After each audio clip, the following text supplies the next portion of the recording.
मेरी कॉलेज में जो इमेज थी वो पूरी तरह से खराब हो चुकी थी, क्योंकि बिल्कुल लफंडर हो चुका था मैं। फादर ने शुरू से ही मुझे शॉप पे लगाया। शॉप पे मैं साफ सफाई किया करता था, वहां पर छोटे मोटे काम किया करता था। मैं दिल्ली आया और दिल्ली आने के बाद मुझे लगा यार अपन तो यूट्यूब से हैं तो इज्जत विज्जत तो होगी। मैं पार्टी में पहुंचा। बहुत बार लोग वही बात लिख देते हैं, तेरी औकात से बड़े सपने देख रहा है तू। तो बोलता है कि तेरे पापा को हम जानते हैं, तू कल भी दुकान पे था, आज भी दुकान पे और कल भी दुकान पे बैठेगा। मैं एक बात जानता हूं, मैं किसी सब्जेक्ट का महारथी नहीं हूं। मैं कोई सब्जेक्ट या फिर कोई चीज अच्छे से नहीं जानता हूं। मैं एक चीज जानता हूं, मैं एक चीज का कलाकार हूं, और वो powerful people don't come from powerful places. Powerful people make powerful places. Guys, मैं राजस्थान के एक छोटे से शहर सूरतगढ़ से हूं।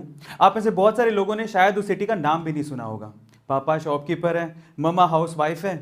बचपन से ही नॉर्मल छोटे छोटे से सपने देखे थे। मुझे आज भी याद है कि जब मैं स्कूल से आके अपने पापा के लिए टिफिन लेके जाया करता था, तो जब मैं शॉप पे पहुंचता था और पापा को काउंटर के उस तरफ बैठा हुआ पाता था, तो मुझे लगता था कि ये साम्राज्य मुझे कब मिलेगा।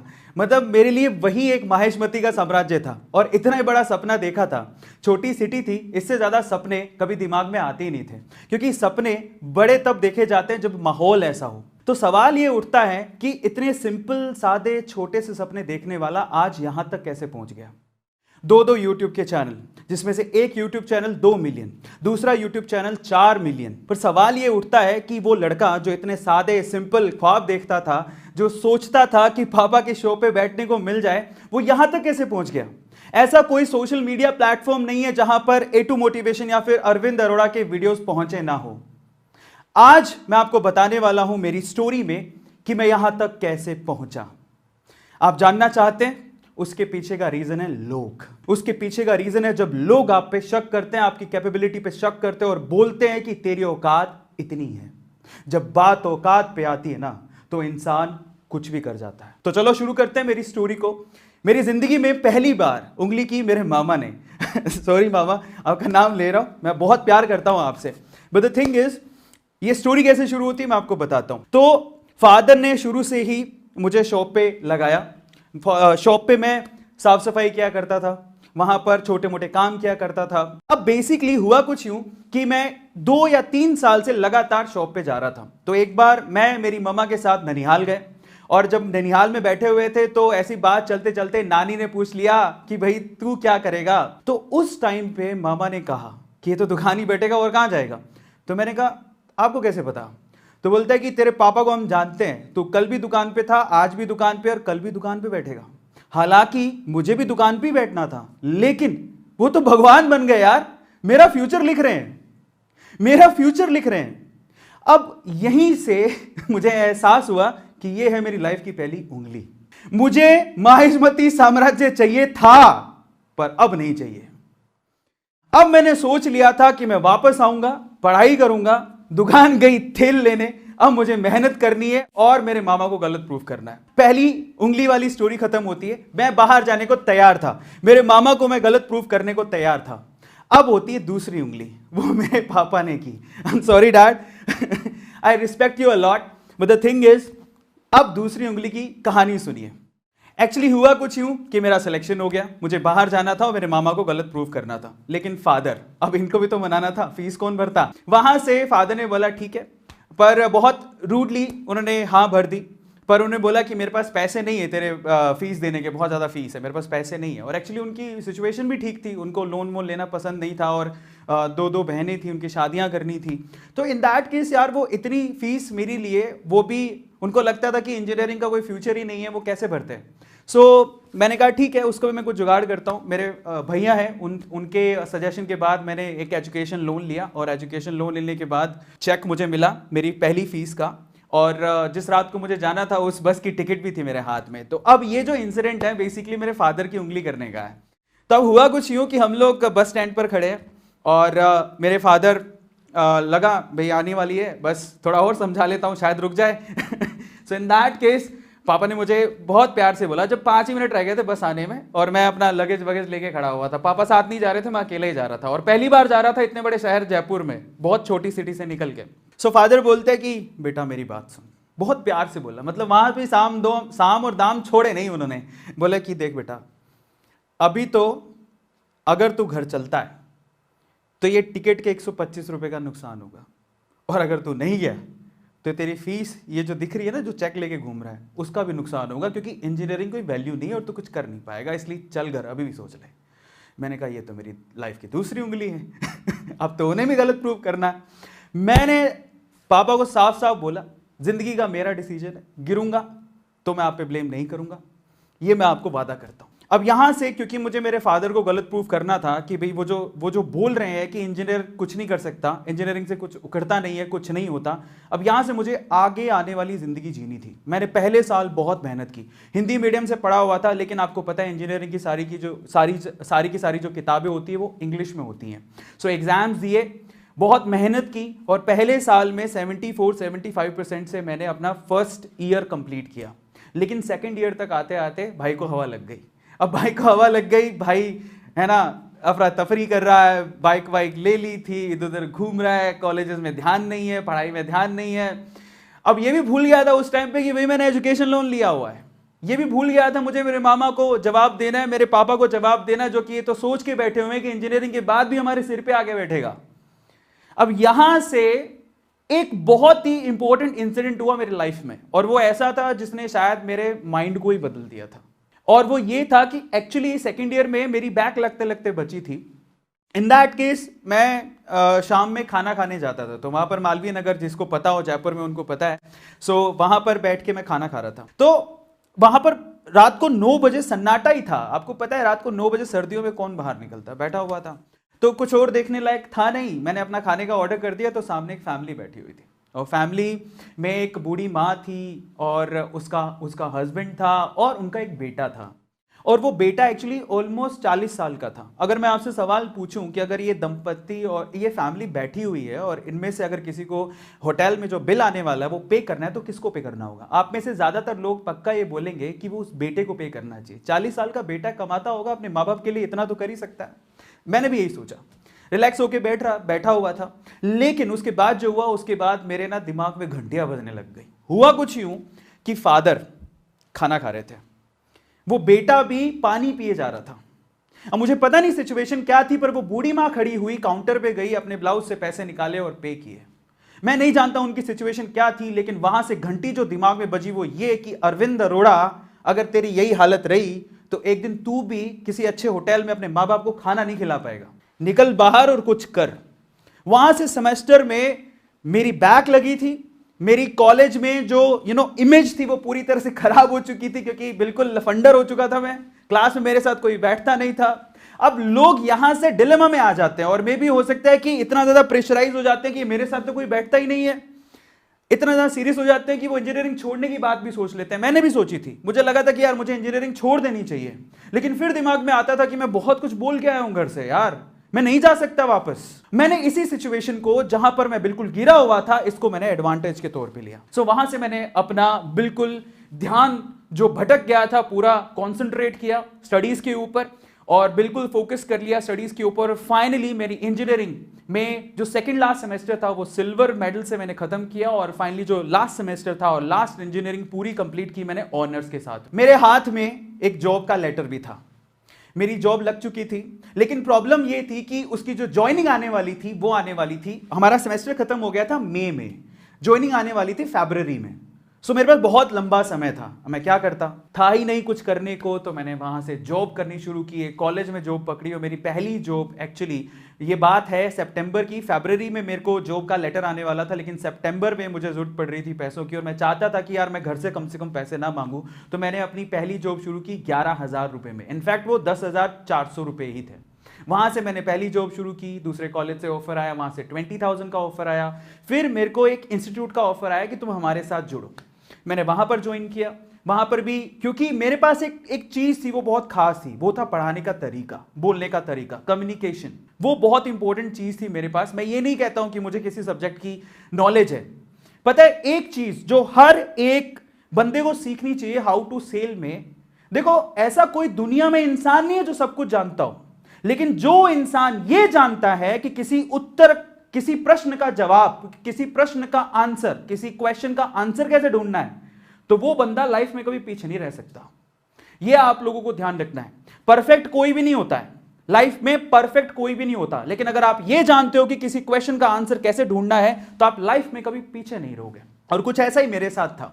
सो फाइनली वहां से मेरी जर्नी, एक दूसरे इंस्टीट्यूट से मुझे कॉल आता है और वो कहते हैं कि चलो हम आपको एक फ्रेंचाइजी देते हैं। तब बहुत गेट का एक नामी इंस्टीट्यूट था कि आपको फ्रेंचाइजी लेके जयपुर से सीकर जाना है। मैं जयपुर से सीकर आ गया। शुरू में आप बिलीव नहीं करेंगे कि मैं पोस्टर खुद कॉलेज में जा जाके रात में चिपकाया करता था, सुबह जॉब करता था और शाम को क्लासेस लेता था, बाहर से फैकल्टीज आती थी। ऐसे करके वो इंस्टीट्यूट 2 साल के अंदर लगभग 250 बच्चों के साथ बराबर खड़ा हो गया।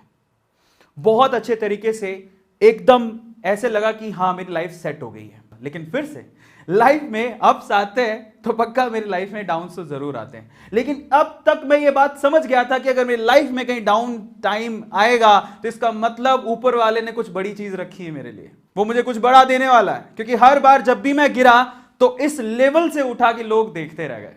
ये मेरे साथ हमेशा होते आया था। तो मेरे साथ फिर से एक बुरे दिन शुरू हुए।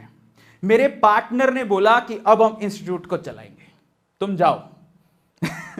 धोखा, मतलब वो बोला कि, मतलब मुझे बिलीव ही नहीं हुआ। वो कहता है कि अब हम चलाएंगे इस इंस्टीट्यूट को, तुम जाओ, तुम्हें अगर कहीं और फ्रेंचाइजी लेनी है। क्योंकि वो इंस्टीट्यूट काफी अच्छा स्टैंड हो गया था।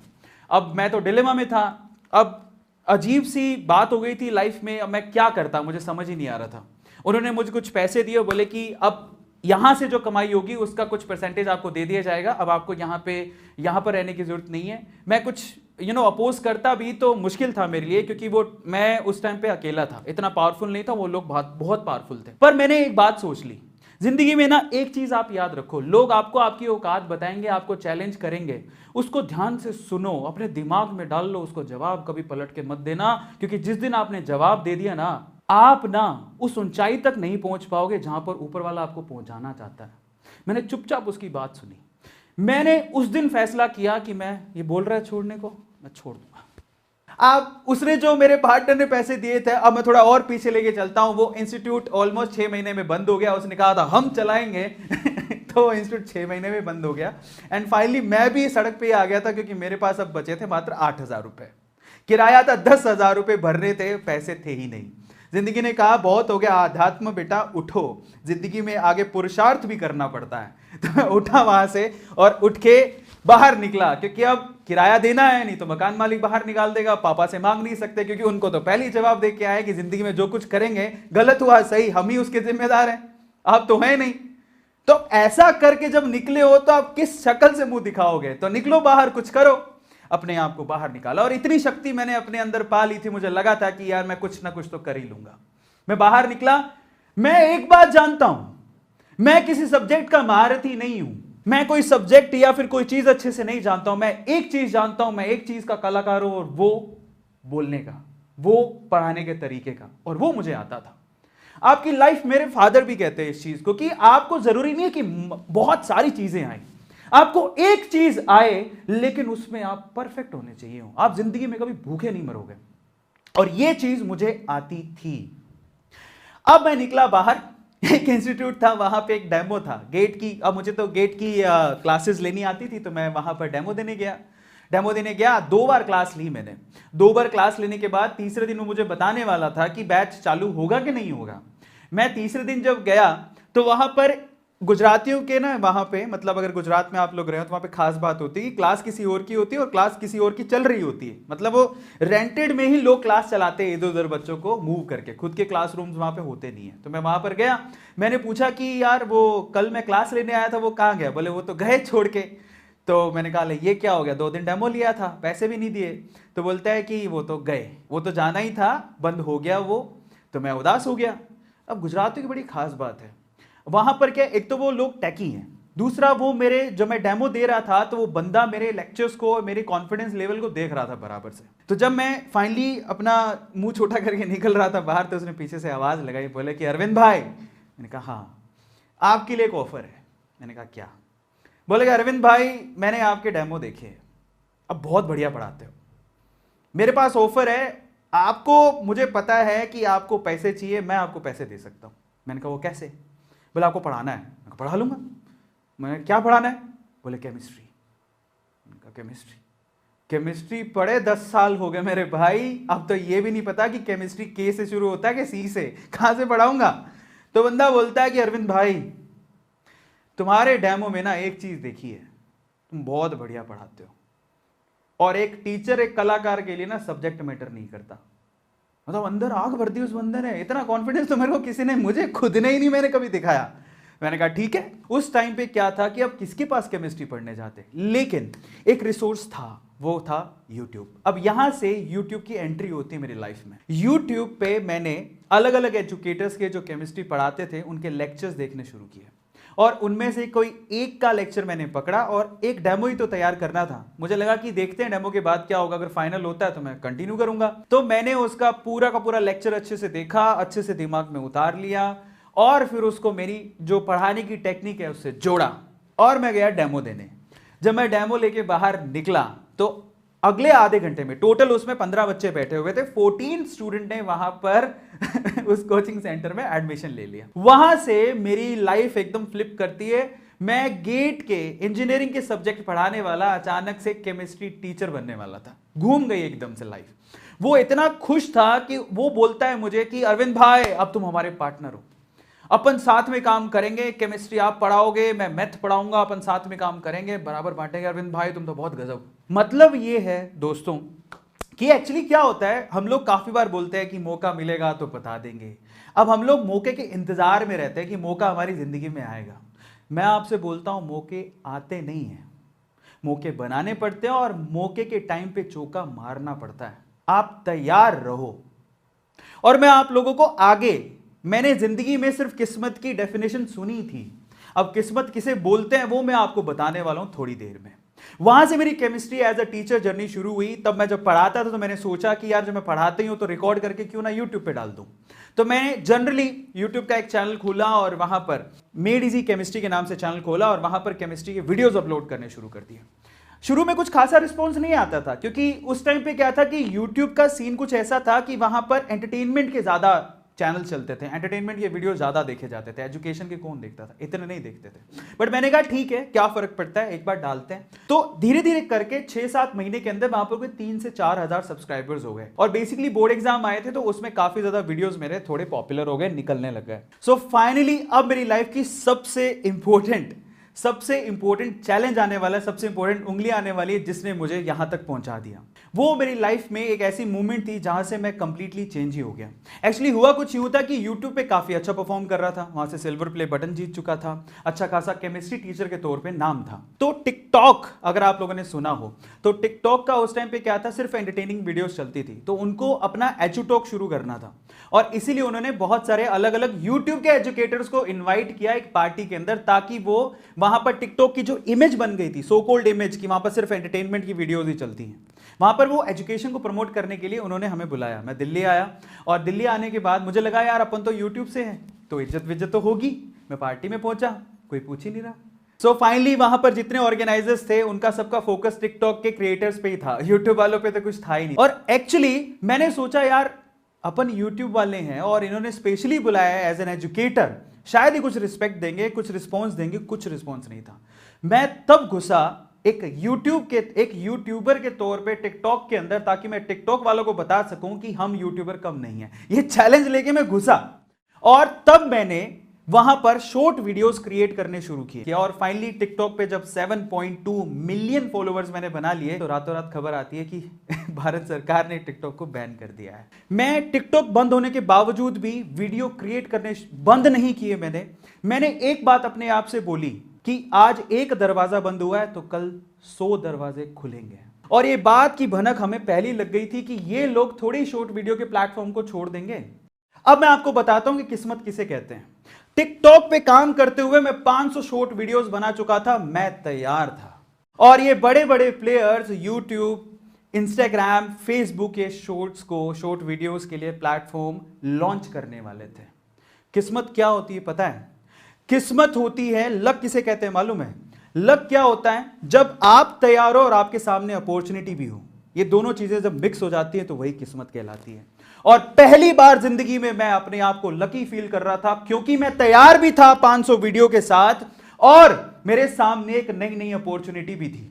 दोनों मिली और फाइनली रातों रात मेरा YouTube का चैनल जो कि धीरे धीरे चल रहा था, जैसे ही YouTube पे शॉर्ट्स लॉन्च हुआ, वो चैनल सिर्फ 4 महीनों के अंदर 4 मिलियन सब्सक्राइबर्स क्रॉस कर चुका है। और इसे ही कहते हैं किस्मत। किस्मत, अगर आप किस्मत के भरोसे बैठे हो तो आप ये भी सोचो कि शायद किस्मत आपके भरोसे बैठी हो। डायलॉग आपने सुना होगा, किस्मत के भरोसे मत बैठो।